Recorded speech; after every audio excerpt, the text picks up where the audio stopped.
I never forgot that winter day on the outskirts of Cincinnati, when the ground was blanketed in snow but my chest burned with a strange mix of hope and uncertainty. A small, frail boy with messy hair and an asthma inhaler clutched in his hand sat curled up on a freezing wooden bench outside the orphanage. The wind slapped his face over and over, yet his eyes never left the gate, as if he were waiting for someone, waiting for something, to save him. I slowed down, one hand gripping the case file tightly inside my coat pocket. The center director told me he'd been abandoned at age 3. His name was Caleb. No one wanted to adopt him. His health was fragile, body underweight, and he was frequently hospitalized with nighttime asthma attacks. But my wife Michelle only looked at him once before saying firmly, "If we don't take him home today, I won't be able to sleep tonight." I was 36 at the time, working as a driver for a construction corporation in Ohio. The job was steady, paid just enough. We weren't well off. But Michelle and I had spent 10 years knocking on every door, applying for adoption, enduring rejection after rejection and failed screenings. Caleb appeared like light at the end of a tunnel. Delicate, weak, yet painfully bright. I knelt in front of him, gently touched his shoulder, and asked, "Would you like to come home with me?" He looked up, those big round eyes filled with tears, and gave a barely noticeable nod. From that moment on, I knew this boy would be my son, blood or no blood. We brought Caleb home to a modest 2-bedroom wooden house in a poor neighborhood in Dayton. Michelle left her part-time job at the library to care for him full-time. I picked up night shifts driving for a freight company, sometimes working 16 hours a day. Nearly half of my monthly paycheck went into medication, a nebulizer machine, and unexpected ER visits. At 3 a.m. on more than one occasion, he'd clutch his chest, gasping until his face turned pale. Michelle cried as I drove like mad to the hospital, praying the doctor would say, "He's stable now." That was our life for the first 3 years. We didn't buy new clothes, didn't travel, didn't dare dine out. Every cent went into a metal tin box under the bed, for medicine and hospital bills. Caleb grew slowly, bit by bit like a young tree surviving a storm. At 7, he could finally run for more than 2 minutes without reaching for his inhaler. At 10, he entered his first children's marathon. He finished dead last, but beamed like a champion.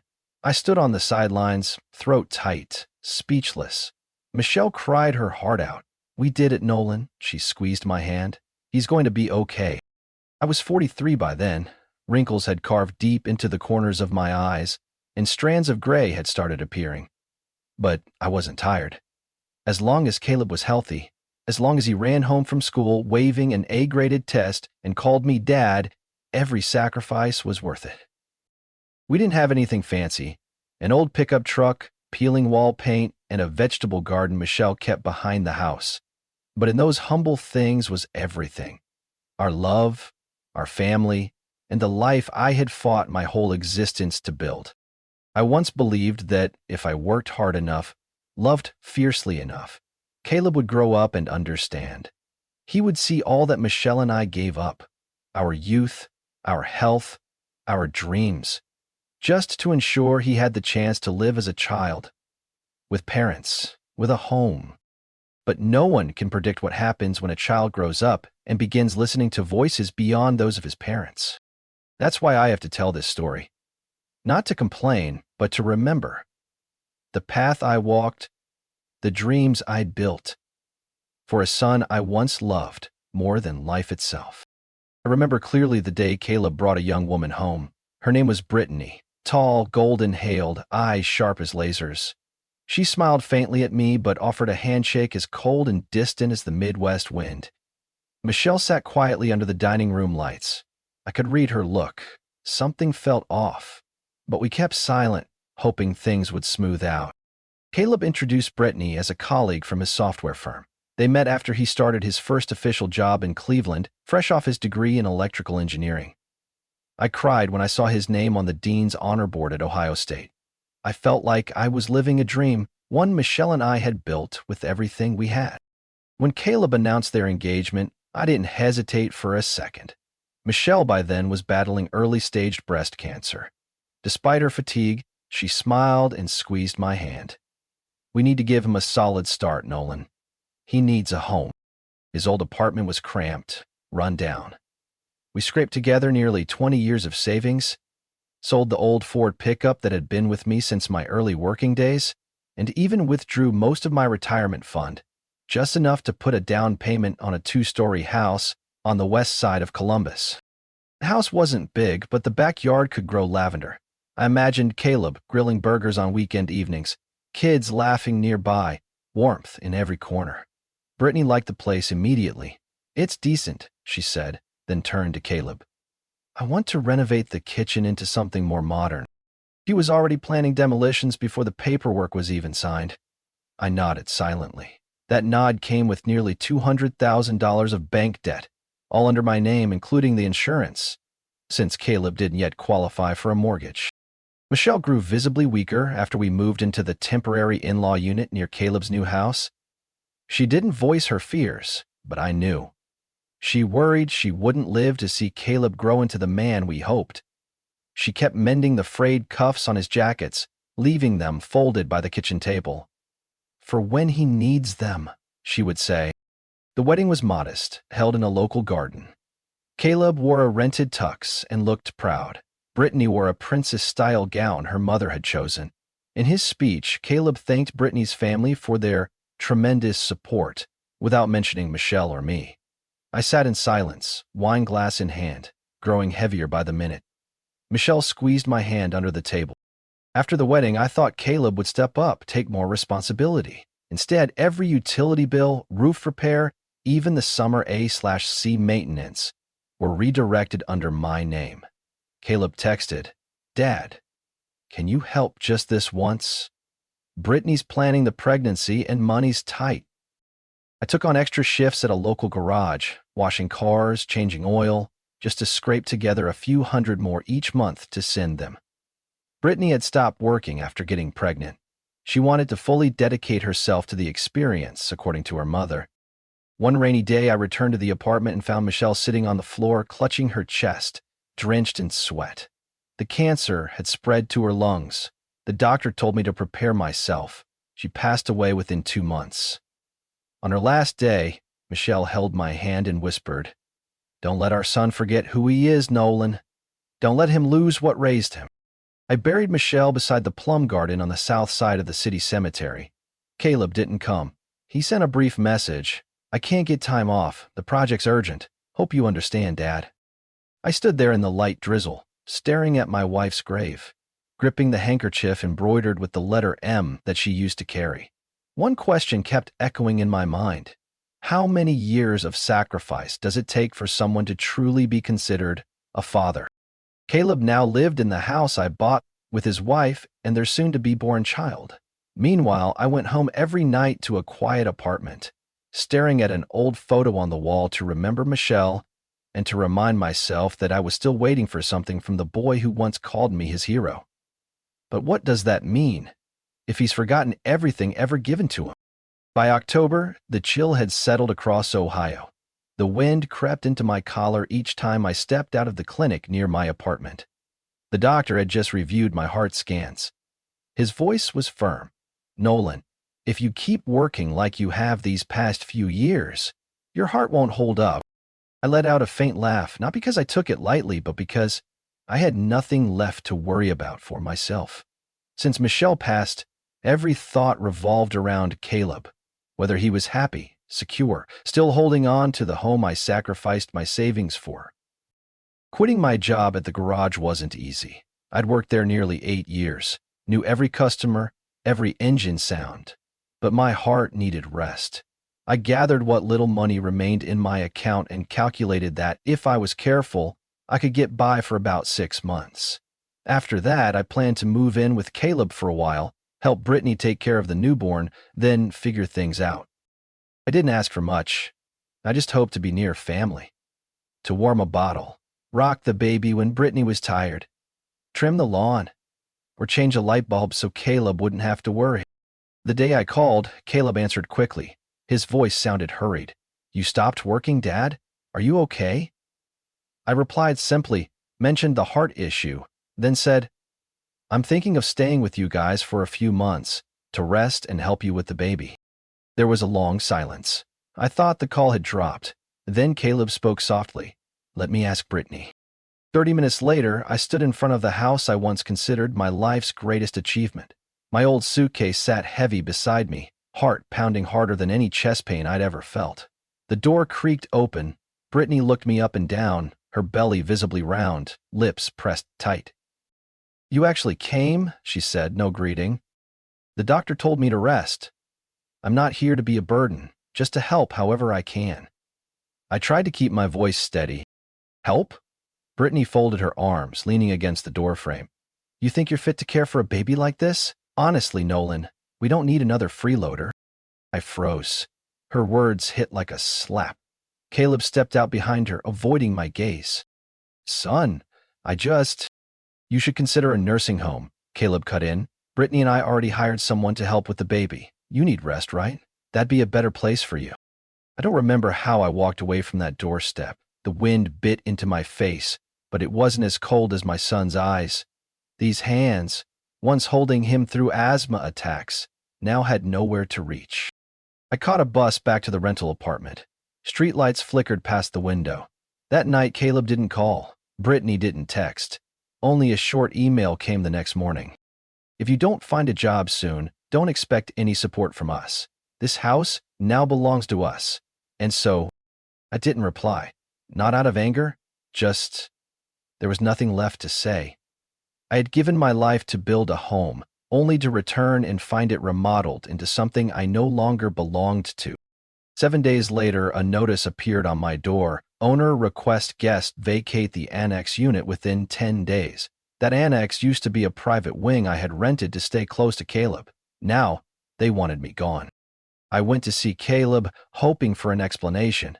Brittany opened the door. A baby cried inside. "What are you doing here?" "I just want to ask, at least give me a reason." "We're not obligated to explain anything," Brittany snapped. "You've done your part. Now let us live our life." Caleb stood behind her, head down, rubbing his forehead. "I'm sorry, but I have my own family now." "Family?" I scoffed. "What am I then, Caleb?" He didn't answer, just backed into the house and let the door close between us. The home I poured my soul into had become a prison that locked me out. I stood there a long time, then turned, walking slowly down the empty street, not from exhaustion, but because something inside had broken that couldn't be repaired. 3 days after silently walking away from what used to be my greatest dream, my phone rang at 6:30 in the morning. The first message came from Brittany. "Dad, we need an extra $3,000 to fix the roof. We're in a bind. Please send it soon." Not a single word asking how I was, not even a mention of forcing me out of the home I built with sweat and everything I had. Before I could respond, Caleb sent another. "Try to be reasonable, Dad. Help us this time and we'll bring you back later. But right now, we need you to step up." Responsibility. That word crushed down on my chest like a weight, aimed at what little was left. I didn't reply. I sat in my small rental room without curtains, the sunlight filtering through the dusty window, lighting every wrinkle on my face. The next day, Brittany called. I answered but said nothing. Her voice was cold, clipped like an invoice. "You should go back to work. No one can survive on sympathy forever. Caleb has a lot on his plate. That house needs repairs. Taxes need paying. Didn't you promise to support him for life?" I hung up. My temples throbbed. Promise? Yes, I once swore I'd always be there for Caleb. But who could have guessed the boy I stayed up with night after night, battling asthma, would one day treat every dollar like a loan repayment? The following week, my inbox overflowed. A new car for the baby, a cleaning service, Brittany's premium prenatal classes. I sent only one sentence in reply. "I no longer earn money. Take care of your family yourselves." Less than an hour later, I got an email from someone I never expected. Angela, Brittany's mother. She's the CEO of a legal consulting firm in Cincinnati, known for her nickname, the Relentless Lawyer. The email read like a formal threat, cold and calculated. "If you refuse to contribute, we will reconsider your right to reside in the secondary unit, per our previous arrangement. The house is under Caleb and Brittany's name. You have no legal standing." I read it 3 times. Those lines sent a chill down my spine. The way they erased everything I had ever done, so abruptly, without hesitation. Like I was just some passerby who crashed on their couch for a few nights, then vanished without a trace. The next day, I returned to the house, not to beg for a place to stay. I just wanted to speak to Caleb directly. But Brittany answered the door. "You still don't get it, do you?" she snapped, one hand on her belly, her eyes full of annoyance. "We don't need some old man freeloading here. Don't confuse kindness with obligation." Caleb stepped out behind her but said nothing. "Look at me, son," I choked out. "Do you really believe I have no value left?" He kept his head down. He only said one sentence. "I tried, but you made everything messy. I need stability." Turned and walked away. As I passed the front lawn, I caught sight of a freshly planted "for sale" sign. My heart sank. They were planning to sell the house. The house I once thought would be a legacy for Caleb to protect. A place his children would someday call their first home. That night, I gathered all the documents and dug out the old property transfer agreement I had signed over to Caleb. There was an addendum, drafted years ago by my attorney, that required Caleb to care for me in old age if he took ownership. It wasn't a will, it was a legal obligation. Notarized, certified, fully enforceable. I held that paper in my hand and stared at Caleb's signature next to the line that read, "I promise never to abandon my father." My hand trembled, not from illness, but because something inside me had completely shattered. That house, I had poured my heart into every brick. Now they wanted to discard me because I no longer held monetary value. I knew then it was time to do what Michelle once feared. Teach Caleb that not all kindness can be trampled without consequence. I sat in a tiny rental unit that barely fit a wooden bed, an old tea table, and a humming fridge in the corner of the kitchenette.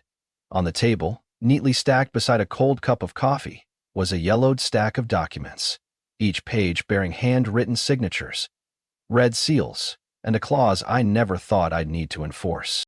10 years ago, when Caleb had just graduated, Michelle and I sat down with our attorney to draw up a home transfer contract. Not because we didn't trust him, but because we had grown too familiar with how life could twist unexpectedly. We didn't want our last asset to become something abused if the future turned bitter. The contract's key clause was crystal clear. Caleb would only retain legal ownership of the house if he cared for his adoptive parents until their final days. If he abandoned, disrespected, or forced them out, ownership would be revoked under the breach of morality clause. At the time, Caleb didn't object. He smiled warmly, hugged me, and said, "You guys worry too much. I was raised by your sweat and sacrifices. How could I ever forget?" Michelle was still alive then. Her eyes welled up as she watched her son sign the promise in bold ink. The contract was made in triplicate, one copy in my safe, one at the lawyer's office, and one handed to Caleb during the handover ceremony. I held the copy in front of me, my finger tracing each word. Michelle's face flashed in my memory, that gentle yet resolute look as she laid a hand on my shoulder that day. "If Caleb ever changes, remember this paper, not to punish him, but to preserve a shred of justice for all we gave him." That day had finally come. I called our old family attorney, Henry Madsen, a dark-skinned man with a deep voice who never wasted time. "Mr. Nolan," his voice came through after the hold music, "I heard about what's happening with Caleb. I'm sorry, but I still have the original contract. If you want to proceed, we have solid grounds for a lawsuit." "I'm not doing this for money, Henry," I said, voice hoarse. "I just want Caleb to understand that you can't betray someone's trust and walk away like nothing ever happened." "I understand, but if we don't act, he'll keep believing he's right." The next day, I walked into the law office downtown Columbus with a folder of documents and an audio recording on an old phone. It included Brittany calling me a freeloader and text messages from Caleb telling me to take care of yourself and that I had no value. Henry skimmed through the materials and nodded slowly. "He's in serious violation. We can send an official notice demanding the property be returned or take it to court." I took a deep breath. It wasn't an easy decision. But the way Caleb had pushed me out of his life, without remorse, without a flicker of guilt, left me no choice. A week later, a legal notice was delivered directly to Caleb's home. It clearly stated, Caleb Jordan is required to return full ownership of the property at 823 Larchmont Avenue, due to violation of filial obligations specified in the agreement dated August 15, 2013. I didn't have to wait long for a reaction. That Saturday, my phone buzzed nonstop starting at 7 a.m. The first text came from Caleb. "What the hell are you doing?" Then came a call from Brittany, harsh, angry, and threatening. "You're destroying my daughter's family. Do you even know what you're messing with?" I turned off the phone. No response. By noon, an SUV pulled up outside my boarding house. Caleb stepped out, wearing a hoodie, hair disheveled, face pale. He marched down the hallway and pounded on my door. I opened it, not surprised. "You're seriously going to sue me?" His voice trembled with both anger and disbelief. "You think the law's going to side with you just because you're old and broke?" I didn't answer. I simply laid the original contract on the table in front of him. He glanced at it, face turning white. "I once trusted you," I said, each word ripped from my chest. "But you chose to turn your back, to crush everything just to prove you didn't need anyone. Now, you'll learn what it means to take responsibility." Caleb sank into the chair, silent, eyes blank. I stood there, not angry, not shaking, just certain of one thing. The time for blind forgiveness had passed. Now it was time to face the consequences. The court date was set for a Tuesday morning. The sky was as gray as my mood as I sat in the courtroom of Franklin County. The air was thick with paperwork and tense silence. I wore a light blue shirt, the cuff revealing an old scar from when I once injured myself fixing a leaky pipe at Caleb's place. Beside me sat Henry, eyes sharp, holding the contract that had become the centerpiece of the case. Across the aisle, Caleb sat quietly, dark circles under his eyes, forehead glistening with sweat.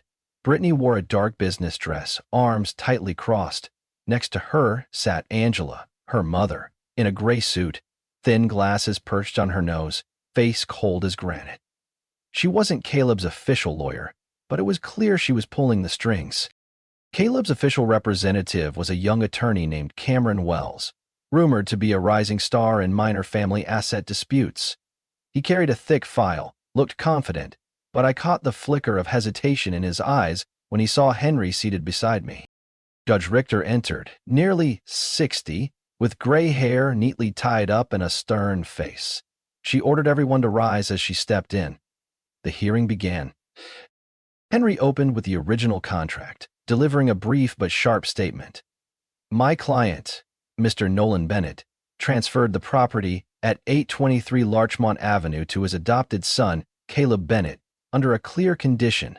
Caleb must uphold both moral and legal responsibilities to care for his adoptive parents in old age. This contract was signed, notarized, and stored in our office.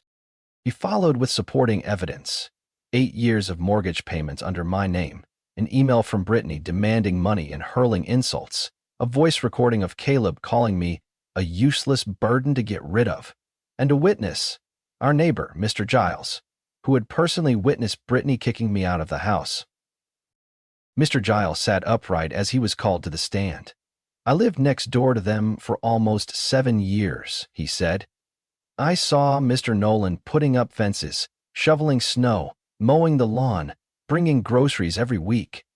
On the day he got kicked out, I was on my porch. Brittany shouted in his face, "You're worthless now." The courtroom fell silent. Caleb looked down, avoiding the judge's gaze. Then came the defense. Attorney Cameron tried steering the case toward emotions. Your Honor, Caleb Bennett is the sole provider for his wife and young child. Mr. Nolan returning now to demand the house after once saying it was a gift is unreasonable. This is a generational clash, not a case of intentional abandonment. Angela sat behind them, adjusting her glasses from time to time, passing papers. It was obvious they had few solid points. The contract was too clearly binding. They were merely hoping to slip through with sentiment and raise doubts about my original intent. Henry stood to respond. The gift was not unconditional. The clause is explicit. Mr. Nolan is not suing out of greed. He is suing because he was betrayed, dismissed as a burden, insulted, and forced out of the very home he paid for. This is a breach of filial duty and a violation of a signed commitment. 3 days of hearings passed, with evidence examined point by point. Caleb said little, except once when called to the stand, murmuring that he didn't mean to abandon his dad. But the recording told the real story. When Judge Richter delivered the verdict on the morning of the 4th day, the entire room held its breath. At a careful review of the legal contract, the submitted evidence, and the clear moral failure toward the man who raised and supported the defendant throughout his youth, the court rules. Ownership of the property at 823 Larchmont Avenue shall be revoked from Caleb Bennett and returned to Mr. Nolan Bennett. I closed my eyes, my fingers lightly gripping the edge of the table. Not out of joy, but because what had once been dismissed as worthless was now acknowledged. It wasn't just a house. It was dignity. It was the preservation of self-worth. Brittany pulled out her phone and stormed out. Angela shot to her feet, slammed a folder on the table, and hissed, "You couldn't keep your mouth shut for 3 months?" Caleb sat motionless, eyes vacant, unresponsive. I left the courthouse with Henry as a light rain began to fall. A young reporter chased after us with questions, but I simply shook my head. There was nothing to gloat about. But I held one quiet truth in my heart. Michelle wouldn't have to be ashamed if she were still alive. Her years of sacrifice had been honored. The house would return to the man who built it with his soul, and those who turned their backs would now have to face the consequences. News of the lawsuit between Caleb and me spread like wildfire. A few local newspapers mentioned it now and then as a bizarre story in troubled times. 70-year-old father wins back home from son with moral clause contract. People talked about it for a few days, then moved on. But one man didn't forget. That man was Marcus, my former employer, the one who had trusted me to drive his Lexus SUV for over 20 years. I still remember that day. I was standing outside the post office, holding legal documents I needed to mail, when a black car pulled up, the window rolled down, revealing a familiar face. Salt and pepper beard, and a deep voice. "It ain't Nolan, lunch is on me." We sat in an old Italian diner we used to frequent years ago. It was also where he'd often stop on long business trips, so I could rest between shifts. "You've aged a lot," Marcus squinted. "But your eyes are still the same as when I hired you. Honest, quiet, and utterly relentless." I just smiled. Didn't know what to say. He pulled a thick envelope from his leather briefcase and set it on the table. "I've been following the case. I know everything." I looked at the envelope, then at him. "I don't need it." "It's not because you need it," he interrupted. "It's because you deserve it. I once told my wife that if it weren't for Nolan Bennett, I would have died in that highway crash in 2009. You were the one who pulled me out of a leaking car." He pushed the envelope toward me, eyes firm. Inside is a stock package I set aside for my company 3 years ago. Originally meant as bonuses for branch managers. But after that hearing, I changed my mind. Consider this a thank you. I opened it. Inside were stock transfer documents, valued at $3 million. I couldn't speak. My throat tightened. Not because of the money, but because someone still saw me as a human being, not a tool or a burden. I kept it quiet. Not even close neighbors knew I now held a fortune many only dream of. I didn't buy a sports car or a yacht. I didn't join golf clubs or go on talk shows to tell my story. I just withdrew a small portion, $1.5 million, to buy a small lakeside villa near Lake Erie on the outskirts of Sandusky. A gray stone house with oak shingles, a long porch facing an open lawn, and the lake shimmering under the sunset. I stepped into that house one morning in May, key in hand, heart as still as the water outside. Every morning I brew coffee, sit in the mahogany rocking chair Michelle once loved, watch the waves gently lap the shore, and listen to chickadees singing by the window. I don't feel like I've gotten revenge. I just feel light. as if I finally let go of a burden I carried far too long. 1 month later, I invited Ethan, Brittany's younger brother, to visit. He's a real estate broker, the one who helped me find the house. Even though he's Brittany's sibling, Ethan is nothing like her. Honest, kind, and always keeps his word. As he stepped into the living room, Ethan smiled gently. "I've never seen a place this peaceful, Uncle Nolan." I invited him to sit, made some tea, and casually asked, "How have things been on Caleb's end these past few days?" Ethan hesitated a moment, then answered truthfully. "They just moved out of the old house after the ruling. They're crashing at Brittany's mom's 3-bedroom apartment downtown. Everything's tense. Brittany's furious, and Angela's blaming Caleb for losing the case." I didn't ask anything else. Didn't gloat either. After all, that outcome was the result of their own choices. I had given them a chance to make things right. They turned it down. That day, just before leaving, Ethan said something that made me stand still for a long moment. "I don't get why you never told Caleb about the $3 million. Anyone else would have run to the press by now." I simply smiled. "Some things don't need an audience, as long as you know you lived with purpose." After Ethan left, I stood on the porch, watching the lake shimmer in the sunset. The breeze from the water was cool and calm. I sat down, opened the old notebook, and added a line beneath Michelle's words. Today, peace. No longer hoping for Caleb to apologize, and not needing it anymore.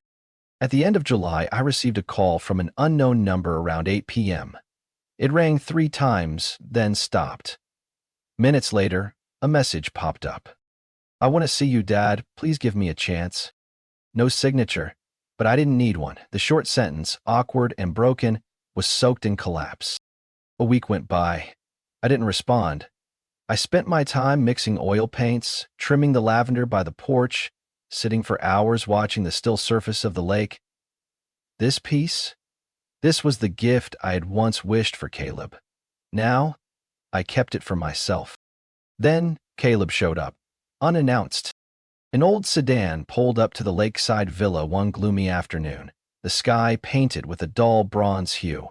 He wore a wrinkled shirt, mud-covered shoes, and had dark circles under his eyes, as if he hadn't slept in days. I stepped onto the porch but said nothing. He stood below the steps, gripping a crumpled piece of paper. "Dad," Caleb's voice trembled. "I don't have anywhere else to go." I didn't answer. My eyes just settled on those hands. Once so small, clinging to mine as a child, now dry, shaking. Before leaving for town, "Brittany left me," he continued, eyes lowered. "She said I'm dead weight. My mother-in-law locked me in the living room, said I disgraced her entire church group. Now even the baby doesn't want to look at me." A cold wind swept across the porch. The maple in the yard dropped a few early leaves. "I was wrong," Caleb said, tears breaking loose. "I was wrong to throw you out. Wrong to stay silent while they mocked you. Wrong to think you were just an old man with nothing left."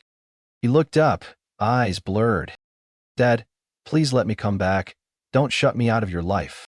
I stepped down 3 stairs, now standing right before him, close enough to hear his heavy breaths. Part of me wanted to reach out, wanted to hold my son the way I used to during those midnight asthma attacks. But then I remembered the cold words, the text treating me like a leech. I remembered the morning I was cast out of the home I built brick by brick. "You treated me like a disposable man," I said slowly. "You don't get to demand a place in someone's heart after that." "I regret it." "I'll do whatever you want. Just let me stay a few days. I don't need anything but a place to sleep." I looked him straight in the eye. "Do you remember the paper I had you sign?" He nodded quietly. I walked inside, returned with an envelope, and handed it to him. "Before your mother passed, she asked me to keep this, just in case you ever forgot where you came from." Caleb opened it. Inside was a copy of the adoption papers and an old photo from the orphanage. He froze, his lips quivered. "I was adopted?" I nodded. "Left at a clinic at 4 months old. No one wanted you because of severe asthma. Your mother saw you first. She said, 'That's our son.' And from that moment, you became our everything." Caleb collapsed onto the steps, clutching the papers. You raised me like your own, all those years, and I treated you like that. You were once the greatest pride of my life, I said, voice cracking. But you killed that pride the moment you chose silence while others treated me like garbage. He sobbed uncontrollably, all pretense stripped away. I don't deserve forgiveness. I didn't reply. I turned, walked into the house. Didn't lock the door, but didn't invite him in either. That night, Caleb sat on the porch until late, head resting on his knees. When I woke the next morning, he was gone. On the step lay a neatly flattened apology note with one line. I'll never ask you for money. I just hope one day you can look at me without shame. I folded it, didn't tear it, didn't stash it away either. Just left it on the tea table, like a silent monument to what people sometimes only learn after losing everything. Since then, I haven't received another call from Caleb or his family. I kept painting. A local gallery selected my painting of Lake Erie at sunset, the only one with the silhouette of a boy sitting quietly on the porch. They asked me what the piece was called. I simply said, Outside of Love. Mr. Nolan's story isn't just a journey to reclaim justice after betrayal. It's a powerful reminder that kindness should never be an excuse for others to walk all over you. Though they shared no blood, he loved, sacrificed, and raised Caleb with his whole heart. But when cast aside, he chose to stand up for his own worth. Now he lives peacefully by the lake, no longer waiting for someone else's remorse, but living for himself, fully, calmly, and with dignity. What do you think of Mr. Nolan's choice? Should forgiveness be given to someone who once betrayed your trust? Share your thoughts below. Don't forget to follow the channel for more moving and thoughtful stories about family and life.